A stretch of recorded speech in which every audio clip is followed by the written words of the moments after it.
Assalamualaikum warahmatullahi wabarakatuh. Om Swastiastu, Namo Buddhaya, salam kebajikan. Salamnya sudah kayak orang-orang besar ya. Semoga kita semua bisa menjadi orang-orang besar. Amin. Hendra lagi. Nah, pada kesempatan kali ini saya akan membahas tentang strategi pembunuhan karir. Tapi jangan horor dulu. Nah, ini bukan seperti yang Pak Bos dan Bu Bos bayangkan. Jadi video ini saya buat khusus buat Pak Bos Bu Bos yang saat ini sedang mempunyai perusahaan, baik itu perusahaannya masih kecil, menengah, atau sudah besar atau big boss. Nah, strategi pembunuhan karir yang saya maksud di sini seperti ini Pak Bos Bu Bos. Jadi strategi memanjakan karyawan dengan cara memperhatikan kesejahteraan karyawan. Jadi karyawan yang bekerja di tempat kita itu kita perhatikan kesejahteraannya, apalagi karyawan tersebut menduduki atau di posisi-posisi yang memang vital di perusahaan kita. Misalkan di bagian produksi atau di bagian marketing ya. Jadi tujuannya begini, dengan memanjakan karyawan atau memperhatikan kesejahteraan karyawan tersebut, maka karyawan tersebut itu merasa nyaman bekerja di perusahaan kita ya.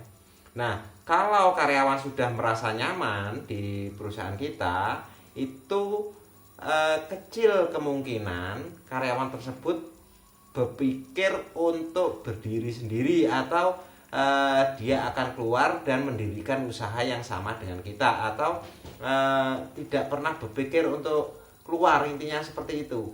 Karena sudah menjadi hampir semua orang Indonesia ya, itu sebagian besar, walaupun nggak semua, sebagian besar, kalau semuanya sudah merasa tercukupi, itu dia nggak berpikir neko-neko. Jadi ya wis, saya kerja di sini ya sudah kerja, gampangane sudah mengabdi sampai tuwek, seperti itu. Nah, dengan begitu ya, perusahaan kita akan bisa berjalan dengan stabil. Nah, sebaliknya jika kita terlalu menekan karyawan tersebut, maka karyawan tersebut tentunya akan berpikir seperti ini, kapan ya saya punya modal? Kalau dia punya modal pasti akan pindah, atau ada pihak lain yang menawarkan, yuk kamu keluar aja dari sana ya, kita buka usaha yang sama dengan penghasilan yang otomatis berbeda.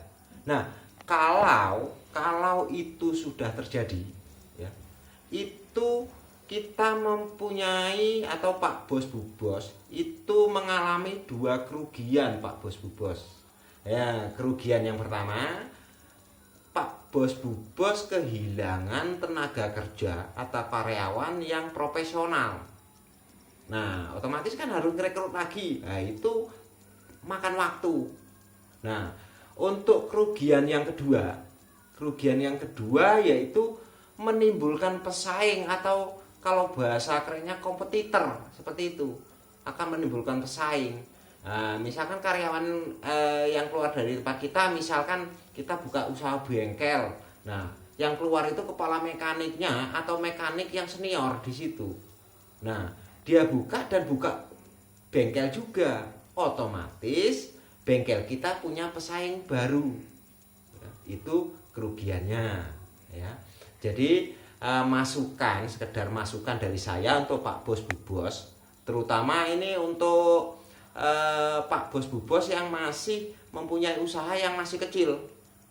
kalau ibarat pohon itu akarnya belum terlalu kuat, jadi masih gampang goyang sana sini. Kalau misalkan ada benturan sedikit atau ada pesaing sedikit sudah agak bingung ya. Kalau untuk yang besar mungkin itu tidak seberapa pengaruh ya, walaupun tetap ada pengaruhnya ya. Nah, jadi sebaiknya cara mengambil keuntungan dari perusahaan Pak Bos Bu Bos itu yaitu dengan cara meningkatkan omset ya, meningkatkan omset, tidak dengan cara menekan karyawan.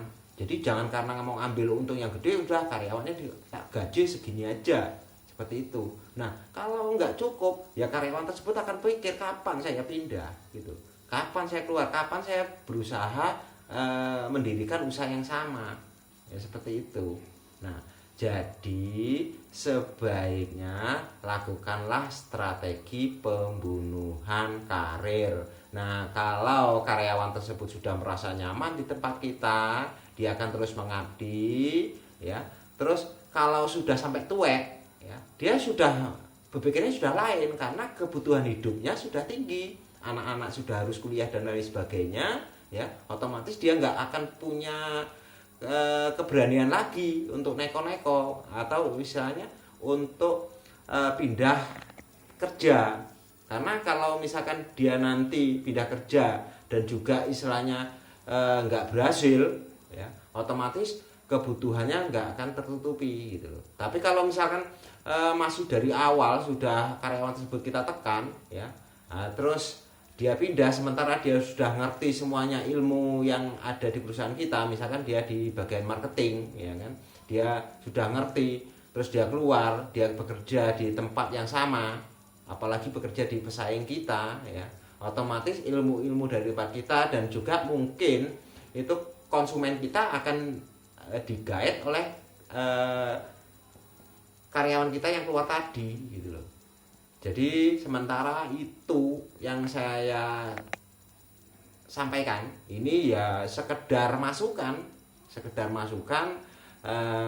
semoga usaha Pak Bos Bu Bos bisa stabil dan tetap berjalan sesuai dengan harapan.